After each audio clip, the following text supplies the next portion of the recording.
Double standard. Guarantee ಯಾರ ಮನೆ ಸ್ವತ್ತಲ್ಲ. Modi guarantee ಅಂದ್ರು, ಸಿದ್ದರಾಮಯ್ಯನವ್ರ ಗ್ಯಾರಂಟಿ ಅಂದ್ರು, ಆಮ್ ಆದ್ಮಿ ಪಾರ್ಟಿ ಗ್ಯಾರಂಟಿ ಅಂತಂದ್ರು. ಸೊ ಗ್ಯಾರಂಟಿಗಳಿಗೆ ಬೌಂಡ್ರಿನೇ ಇಲ್ಲ. ನಮ್ದು ಅಂತ ಕ್ಲೈಮ್ ಮಾಡ್ಕೊಳ್ಳೋದಕ್ಕೆ ಗ್ಯಾರಂಟಿಗಳಂತೂ ವರ್ಲ್ಡ್ ವೈಡ್ ಫೇಮಸ್ ಆಗಿವೆ. ಯಾರೋ UN ಅವರು ಹೇಳಿದ್ರಂತಪ್ಪ ತುಂಬ ಚೆನ್ನಾಗಿದೆ ಅಂತ, ಯುನೈಟೆಡ್ ನೇಷನ್ಸ್ ಅವರು ತುಂಬ ಚೆನ್ನಾಗಿದೆ ಗ್ಯಾರಂಟಿಗಳು, ಕಂಗ್ರ್ಯಾಚುಲೇಷನ್ ಸಿದ್ದರಾಮಯ್ಯನವರೇ ಅಂತ. ಸೊ ಅಷ್ಟರ ಮಟ್ಟಿಗೆ ಪಾಪ್ಯುಲಾರಿಟಿ ಇರುವಂಥ ಗ್ಯಾರಂಟಿಗಳು ಬೇಕಾ ಬೇಡವಾ?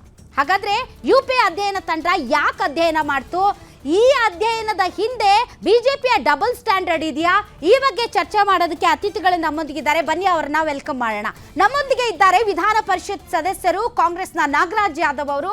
ಸರ್, ತಮಗೆ ಡಿಬೇಟ್ಗೆ ಸ್ವಾಗತ. ನಮಸ್ಕಾರ. ಅದೇ ರೀತಿ ಆಮ್ ಆದ್ಮಿ ಪಾರ್ಟಿಯಿಂದ ದರ್ಶನ್ ಅವರು ಜಾಯಿನ್ ಆಗ್ತಾ ಇದ್ದಾರೆ. ದರ್ಶನ್ ಅವರೇ, ಗ್ಯಾರಂಟಿ ನ್ಯೂಸ್ನ ಮೊಟ್ಟ ಮೊದಲ ಡಿಬೇಟ್ ಕಾರ್ಯಕ್ರಮಕ್ಕೆ ತಮಗೆ ಸ್ವಾಗತ. ನಮಸ್ಕಾರ ಮೇಡಮ್. ಅದೇ ರೀತಿ ಅಶೋಕ್ ಗೌಡ್ರು, ಹಳೆ ಕಲಿಗೂ ಹೊಸ ಫೈಟ್ ಅಷ್ಟೇ. ಸೊ ಹೊಸ ಡಿಬೇಟ್ಗೆ ಸ್ವಾಗತ ಅಶೋಕ್ ಗೌಡ್ರು, ಬಿಜೆಪಿ ವಕ್ತಾರರು.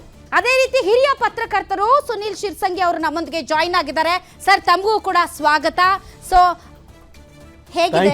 ನಮಸ್ಕಾರ, ಒಳ್ಳೆಯದಾಗಲಿ. Thank you. ಹಾಗಾದ್ರೆ ವೀಕ್ಷಕರೇ, ಏನು ಟಾಪಿಕ್ ಅಂತಂದ್ರೆ, ಗ್ಯಾರಂಟಿ ಯೋಜನೆಗಳನ್ನ ಅಧ್ಯಯನ ಮಾಡೋದಕ್ಕೆ UPಯಿಂದ ಒಂದು ಅಧ್ಯಯನ ತಂಡ ಬಂದಿದೆಯಂತೆ.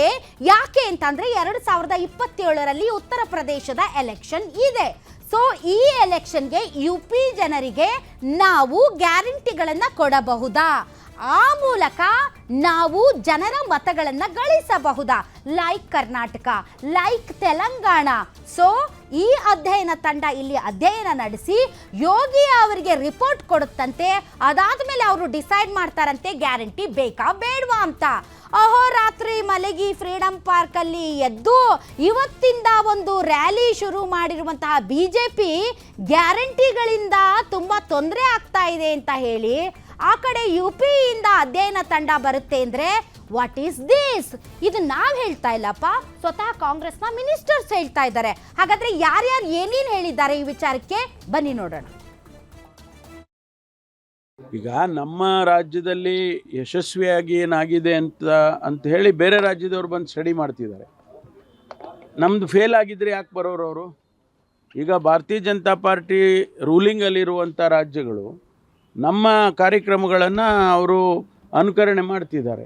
ಅಂದರೆ ಅರ್ಥ ಏನೊಂದು ಎಲ್ಲ ಯಶಸ್ವಿ ಆಗಿದೆ ಅಂತ ಅರ್ಥ ಅಲ್ವಾ?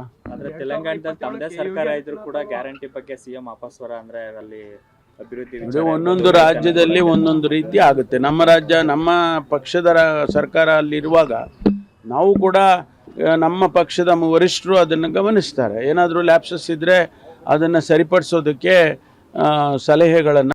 ನಾವೇನು ಗ್ಯಾರಂಟಿ ಯೋಜನೆ ಇವತ್ತು ಜಾರಿಗೆ ತಂದಿದ್ದೇವೆ, ಇದು ಇಡೀ ರಾಜ್ಯಕ್ಕೆ, ದೇಶಕ್ಕೆ ಅಷ್ಟೇ ಅಲ್ಲ, ಇಡೀ ವಿಶ್ವಕ್ಕೆ ಮಾದರಿಯಾಗಿದೆ.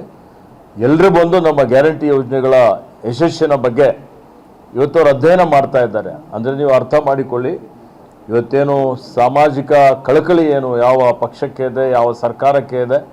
ಇವತ್ತು ಇದನ್ನು ಮೊದಲೇನು ಹೇಳ್ತಿದ್ರು, ಮಾನ್ಯ ಮೋದಿ ಸಾಹೇಬ್ರಿಗೆ ಹಿಡ್ಕೊಂಡೇ ಹೇಳಿದ್ದಾರೆ, ಗ್ಯಾರಂಟಿ ಒಂದು ವೇಳೆ ಕರ್ನಾಟಕ ರಾಜ್ಯದಲ್ಲಿ ಜಾರಿಗೆ ಬಂದರೆ ದಿವಾಳಿ ಆಗ್ತದೆ. ದಿವಾಳಿ ಅಂತೂ ಅತ್ತೇ ಹೋಯಿತು. ಮಧ್ಯಪ್ರದೇಶದಲ್ಲಿ ಚುನಾವಣೆ ಆಯಿತು, ಅವರು ನಮ್ಮದೇ ಒಂದು ಕಾಪಿ ಮಾಡಿದ್ದಾರೆ. ಮಹಾರಾಷ್ಟ್ರದಲ್ಲಿ ಕಾಪಿ ಮಾಡಿದ್ದಾರೆ. ಡೆಲ್ಲಿಯಲ್ಲಿ ಈಗ ಮಹಿಳೆಯರಿಗೆ 2100 ರೂಪಾಯಿ ಘೋಷಣೆ ಮಾಡಿದ್ದಾರೆ. ಇವತ್ತು ಅನೇಕ ನಾವು ಮಾಡಿದಂಥದ್ದು ರಿಪೀಟ್ ಮಾಡ್ತಾ ಇದ್ದಾರೆ, ಇದರ ಅಧ್ಯಯನ ಮಾಡ್ತಾ ಇದ್ದಾರೆ, ಇದರ ಯಶಸ್ಸಿನ ಬಗ್ಗೆ. ಓಕೆ, ಎಲ್ಲರೂ ನಮ್ಮನ್ನ ಕಾಪಿ ಮಾಡ್ತಾ ಇದ್ದಾರೆ. ಗ್ರ್ಯಾಂಡ್ ಸಕ್ಸಸ್ ಆಗಿದೆ ಗ್ಯಾರಂಟಿ ಯೋಜನೆಗಳು ಕರ್ನಾಟಕದಲ್ಲಿ, ಹೀಗಾಗಿ ಬೇರೆ ಬೇರೆ ಕಡೆ ನಮ್ಮನ್ನ ಕಾಪಿ ಮಾಡ್ತಾ ಇದ್ದಾರೆ ಅಂತ ತುಂಬಾ ಆತ್ಮವಿಶ್ವಾಸದಿಂದ ಕಾಂಗ್ರೆಸ್ನ ಹಲವಾರು ಸಚಿವರುಗಳು ಹೇಳ್ತಾ ಇದ್ದಾರೆ. ಹಾಗಾದ್ರೆ ನಮ್ಮ ಡಿಬೇಟ್ ಸ್ಟಾರ್ಟ್ ಮಾಡೋದಕ್ಕಿಂತ ಮುಂಚೆ ಗ್ಯಾರಂಟಿಗಳು ಎಲ್ಲೆಲ್ಲಿ ಇವೆ, ಗ್ಯಾರಂಟಿಗಳು ಈಗಲೂ ಕೂಡ ಕಾರ್ಯನಿರ್ವಹಿಸ್ತಾ ಇವೆ ಅಂತಂದರೆ ಗ್ಯಾರಂಟಿ ಸಕ್ಸಸ್ ಆಗಿದೆ ಅಂತಾನೆ ಅರ್ಥ. ಸೊ ಸಕ್ಸಸ್ ಆಗೋದರ ಜೊತೆಗೆ ಆರ್ಥಿಕವಾಗಿಯೂ ಕೂಡ ಯಾವ ರೀತಿ ಪೆಟ್ಟಾಗಿದೆ ಅನ್ನೋದ್ರ ಬಗ್ಗೆ ಡಿಸ್ಕಸ್ ಮಾಡ್ತೀವಿ. ಬಟ್ ಕ್ವಿಕ್ ಆಗಿ ಎಲ್ಲೆಲ್ಲಿ ಗ್ಯಾರಂಟಿ ಯೋಜನೆಗಳಿವೆ ಅನ್ನೋದನ್ನ ನೋಡೋಣ ಬನ್ನಿ. ಎಸ್, ಕ್ವಿಕ್ ಆಗಿ ಕರ್ನಾಟಕ ಕಾಂಗ್ರೆಸ್ ಗ್ಯಾರಂಟಿ. ಎಸ್, ಕರ್ನಾಟಕದಲ್ಲಿ ಕಾಂಗ್ರೆಸ್ ಪಾರ್ಟಿ ಗ್ಯಾರಂಟಿಗಳನ್ನ ತಂತು. ಕ್ವಿಕ್ ಆಗಿ ಒಂದಾದ್ಮೇಲೆ ಒಂದೋಗಿ. ಮಾಸಿಕವಾಗಿ 2000 ರೂಪಾಯಿ ಹೆಣ್ಮಕ್ಕಳಿಗೆ, ಗೃಹ ಜ್ಯೋತಿ 200 ಯೂನಿಟ್ ವರೆಗೆ ಉಚಿತ ವಿದ್ಯುತ್, ಶಕ್ತಿ ಯೋಜನೆ, ಬಸ್ಗಳಲ್ಲಿ ಮಹಿಳೆಯರಿಗೆ ಉಚಿತ ಪ್ರಯಾಣ, ಯುವ ನಿಧಿ, ಪದವೀಧರರಿಗೆ ಅನ್ನಭಾಗ್ಯ, ಕೇಂದ್ರದ ಪಡಿತರ ಜೊತೆಗೆ 5 kg ಅಕ್ಕಿ. ಇದು ಕರ್ನಾಟಕದಲ್ಲಿ ಕೊಡ್ತಾ ಇರುವಂತಹ ಗ್ಯಾರಂಟಿ ಯೋಜನೆಗಳು. ನೆಕ್ಸ್ಟ್ ತೆಲಂಗಾಣ ಕಾಂಗ್ರೆಸ್ ಗ್ಯಾರಂಟಿಗಳು ಏನೇನು? ಗೃಹ ಜ್ಯೋತಿ 200 ಯೂನಿಟ್ ಉಚಿತ, ಮಹಾಲಕ್ಷ್ಮಿ ಯೋಜನೆ ಮಹಿಳೆಯರಿಗೆ 2500 ರೂಪಾಯಿ. ನಾವು ಗೃಹ ಜ್ಯೋತಿ ಅಂದ್ವಿ, ಅವರು ಮಹಾಲಕ್ಷ್ಮಿ ಅಂತಂದ್ರು. 500 ರೂಪಾಯಿ ಗ್ಯಾಸ್ ಸಿಲಿಂಡರ್, ಇವತ್ತು ಗ್ಯಾಸ್ ಬೆಲೆ ಜಾಸ್ತಿ ಆಗಿದೆ, 50 ರೂಪಾಯಿ. ಶಕ್ತಿ ಮಾದರಿ ಉಚಿತ ಬಸ್ ಪ್ರಯಾಣ, ತೆಲಂಗಾಣದಲ್ಲಿ ಇರುವಂತಹ ಉಚಿತ ಗ್ಯಾರಂಟಿ. ಯುವ ನಿಧಿ ಮಾದರಿಯಲ್ಲಿ ಯುವ ವಿಕಾಸಂ ಮತ್ತು ಎಕರೆಗೆ 15,000 ರೂಪಾಯಿ ರೈತ ಭರೋಸಾ ತೆಲಂಗಾಣದಲ್ಲಿ ಕೊಡ್ತಾ ಇರುವಂತಹ ಗ್ಯಾರಂಟಿ. ನೆಕ್ಸ್ಟ್ ಹಿಮಾಚಲ ಪ್ರದೇಶ. ಇವೆಲ್ಲ ಕಾಂಗ್ರೆಸ್ ರೂಲ್ಡ್ ಸ್ಟೇಟ್ಸ್, ಕಾಂಗ್ರೆಸ್ ಅಧಿಕಾರದಲ್ಲಿ ಇರುವಂತಹ ರಾಜ್ಯಗಳಲ್ಲಿ ಕೊಡ್ತಾ ಇರುವಂತಹ ಗ್ಯಾರಂಟಿ ಸ್ಕೀಮ್ಗಳು. ಹಿಮಾಚಲ ಪ್ರದೇಶದಲ್ಲಿ ಗೃಹಲಕ್ಷ್ಮಿ ಮಾಡೆಲ್ 1500 ರೂಪಾಯಿ ಮಾಸಿಕ, ತಿಂಗಳಿಗೆ 1500 ರೂಪಾಯಿ ಹಾಕೋದು. ಗೃಹ ಜ್ಯೋತಿ 300 ಯೂನಿಟ್ ಉಚಿತ ವಿದ್ಯುತ್, ಇದು ಹಿಮಾಚಲ ಪ್ರದೇಶದ್ದು. ನೆಕ್ಸ್ಟ್ ಇನ್ನೆಲ್ಲ ಬಿಜೆಪಿ ಗ್ಯಾರಂಟಿ. ಮಹಾರಾಷ್ಟ್ರದಲ್ಲಿ ಬಿಜೆಪಿ ಗ್ಯಾರಂಟಿ ಗೃಹಲಕ್ಷ್ಮಿ ಮಾಡೆಲ್ ಅಲ್ಲೇ ಹೆಸರು ಚೇಂಜ್ ಮಾಡಿ ಲಡ್ಕಿ ಬೆಹನ್ ಸ್ಕೀಮ್ ಅಂತ ಮಾಡಿದ್ದಾರೆ. ನೆಕ್ಸ್ಟ್ 1500 ರೂಪಾಯಿ ಮಹಿಳೆಯರಿಗೆ ಕೊಡ್ತಾರೆ. ಬಜೆಟ್ನಲ್ಲಿ ಇದಕ್ಕೆ ಅಂತ 36,000 ಕೋಟಿ ರೂಪಾಯಿಯನ್ನ ಮೀಸಲಿಟ್ಟಿದ್ದಾರೆ ಮಹಾರಾಷ್ಟ್ರ ಗವರ್ನಮೆಂಟ್ ಅಲ್ಲಿ. ಹಿರಿಯ ನಾಗರಿಕರು ಮತ್ತು ಮಹಿಳೆಯರಿಗೆ ಬಸ್ ಪ್ರಯಾಣ 50% ರಿಯಾಯಿತಿ, ಎಲ್ಲರಿಗೂ ಅಲ್ಲ, ಸೀನಿಯರ್ ಸಿಟಿಸನ್ಸ್ ಮತ್ತು ಮಹಿಳೆಯರಿಗೆ. ಸರ್ಕಾರಕ್ಕೆ ದಿನಕ್ಕೆ 3 ಕೋಟಿ ರೂಪಾಯಿ ವೆಚ್ಚ ಆಗ್ತಾ ಇದೆ ಮಹಾರಾಷ್ಟ್ರದಲ್ಲಿ. ಸೊ ವಿದ್ಯುತ್ ಬಿಲ್ 30% ರಿಯಾಯಿತಿ. ಇದು ಮಹಾರಾಷ್ಟ್ರದಲ್ಲಿ ಸ್ವತಃ ಬಿಜೆಪಿ ಗವರ್ನಮೆಂಟ್ ಕೊಡ್ತಾ ಇರುವಂತಹ ಸ್ಕೀಮ್ಸ್, ಉಚಿತ ಗ್ಯಾರಂಟಿ ಯೋಜನೆ. ನೆಕ್ಸ್ಟ್ ದೆಹಲಿಯಲ್ಲೂ ಕೂಡ ಬಿಜೆಪಿ ಗ್ಯಾರಂಟಿ, ಅಲ್ಲೂ ಕೂಡ ಗೃಹಲಕ್ಷ್ಮಿ ಮಾಡೆಲ್, ಮಹಿಳೆಯರಿಗೆ 2500 ರೂಪಾಯಿ ಮಾಸಿಕ. ಶಕ್ತಿ ಮಾಡೆಲ್ ಆಮ್ ಆದ್ಮಿ ಪಾರ್ಟಿ ತಂದಿದ್ದ ಮಹಿಳೆಯರಿಗೆ ಉಚಿತ ಬಸ್ ಸ್ಕೀಮ್. ಬಡ ಮಹಿಳೆಯರಿಗೆ 500 ರೂಪಾಯಿಗೆ ಗ್ಯಾಸ್ ಸಿಲಿಂಡರ್. ಹೋಳಿ ದೀಪಾವಳಿಗೊಂದು ಮನೆಗೆ ಉಚಿತ ಸಿಲಿಂಡರ್. ಇಂದಿರಾ ಕ್ಯಾಂಟೀನ್ ಮಾದರಿ ಅಟಲ್ ಕ್ಯಾಂಟೀನ್. ವಾರ್ಡ್ಗೊಂದು ಮೊಹಲ್ಲಾ ಕ್ಲಿನಿಕ್, ಅದು ಆಮ್ ಆದ್ಮಿ ಪಾರ್ಟಿ ಇದ್ದಾಗ ಮಾಡಿದ್ದು. ಇನ್ನು ಮಧ್ಯಪ್ರದೇಶದಲ್ಲಿ ಇರುವಂತಹ ಬಿಜೆಪಿ ಸರ್ಕಾರ, ಅಲ್ಲೂ ಕೂಡ ಗ್ಯಾರಂಟಿ ಯೋಜನೆಗಳನ್ನ ಕೊಟ್ಟಿದೆ. ಗೃಹಲಕ್ಷ್ಮಿ ಮಾದರಿ, ಲಾಡ್ಲಿ ಬೆಹನಾ ಸ್ಕೀಮ್, ಮಾಸಿಕ 1,000 ರೂಪಾಯಿ. ಗ್ಯಾಸ್ ಸಬ್ಸಿಡಿ 500 ರೂಪಾಯಿಗೆ ಗ್ಯಾಸ್ ಸಿಲಿಂಡರ್. ಗ್ಯಾರಂಟಿ ಸ್ಕೀಮ್ಗಳಿಗೋಸ್ಕರ 8,000 ಕೋಟಿಗೂ ಹೆಚ್ಚು ವೆಚ್ಚ ಮಧ್ಯಪ್ರದೇಶದಲ್ಲಿ. ಅದೇ ರೀತಿ 100 ಯೂನಿಟ್ ವರೆಗೆ ವಿದ್ಯುತ್ ಉಚಿತ. ಯುವ ನಿಧಿ ಮಾದರಿಯಲ್ಲಿ 3,000 ರೂಪಾಯಿ ನಿರುದ್ಯೋಗ ಭತ್ಯೆ. ಇದು ನಾವು ಕರ್ನಾಟಕದ ಮಾತಾಡ್ತಾ ಇಲ್ಲ ವೀಕ್ಷಕರೇ, ಇದು ಮಧ್ಯಪ್ರದೇಶದಲ್ಲಿ ಬಿಜೆಪಿ ಸರ್ಕಾರ ಕೊಡ್ತಾ ಇರುವಂತಹ ಗ್ಯಾರಂಟಿ ಯೋಜನೆ.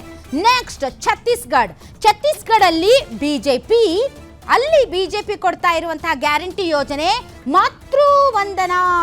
ಮಾತೃವಂದನಾ ಸ್ಕೀಮ್ ಅಲ್ಲಿ ಮಹಿಳೆಯರಿಗೆ ಮಾಸಿಕ 1,000 ರೂಪಾಯಿ.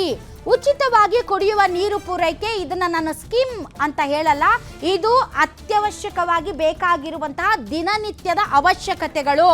ಇನ್ನು ಯುವ ನಿಧಿ ಮಾದರಿಯಲ್ಲಿ ನಿರುದ್ಯೋಗ ಭತ್ಯೆ, ಇದು ಛತ್ತೀಸ್ಗಢದ್ದು. ನೆಕ್ಸ್ಟ್ ಅಷ್ಟೇ ಅಲ್ವಾ? ಮುಗಿತ. ಆಮ್ ಆದ್ಮಿ ಪಾರ್ಟಿ ಇದೆ ಅಲ್ಲಪ್ಪ, ಇದ್ರದ್ದು Punjab Aam Aadmi party guarantee scheme 300 unit ವರೆಗೆ ಉಚಿತ ವಿದ್ಯುತ್. ಮಹಿಳೆಯರಿಗೆ ಮಾಸಿಕ 1,000 ರೂಪಾಯಿ ಉಚಿತವಾಗಿ ಕುಡಿಯುವ ನೀರು ಪೂರೈಕೆ. ಕನ್ಫ್ಯೂಸ್ ಮಾಡ್ಕೊಂಡೆ ನಾನಷ್ಟೇ. ಆಲ್ ರೈಟ್, ಇವಿಷ್ಟು ಸುಮಾರು 8 ಸರ್ಕಾರಗಳು ಕೊಡ್ತಾ ಇರುವಂತಹ ಗ್ಯಾರಂಟಿ ಸ್ಕೀಮ್ಗಳ ಬಗ್ಗೆ ನಾನು ಮಾತಾಡಿದೆ. ಒಂದು ಕಡೆ ಗ್ಯಾರಂಟಿ ಸ್ಕೀಮ್ಗಳು ಸರಿ ಇಲ್ಲ, ಗ್ಯಾರಂಟಿ ಸ್ಕೀಮ್ಗಳು ಆರ್ಥಿಕವಾಗಿ ಒಂದು ರಾಜ್ಯವನ್ನ ದಿವಾಳಿಯತ್ತ ತೆಗೆದುಕೊಂಡು ಬರ್ತಾ ಇದೆ, ಅದರಿಂದ ಯಾರಿಗೂ ಪ್ರಯೋಜನ ಆಗ್ತಾ ಇಲ್ಲ ಅಂತ ಹೇಳುವ ಬಿಜೆಪಿ ಸರ್ಕಾರ ಮತ್ತು ಬಿಜೆಪಿ ಆಡಳಿತ ತಮ್ಮದೇ ಆಡಳಿತ ಇರುವಂತಹ ರಾಜ್ಯಗಳಲ್ಲಿ ಗ್ಯಾರಂಟಿ ಕೊಟ್ಟಿದೆ ಮತ್ತು ಮುಂದೆ ಬರುವ ಎಲೆಕ್ಷನ್ಗೋಸ್ಕರ ಹಲವಾರು ರಾಜ್ಯಗಳಲ್ಲಿ ಗ್ಯಾರಂಟಿಗಳ ಅಧ್ಯಯನ ನಡೆಸ್ತಾ ಇದೆ.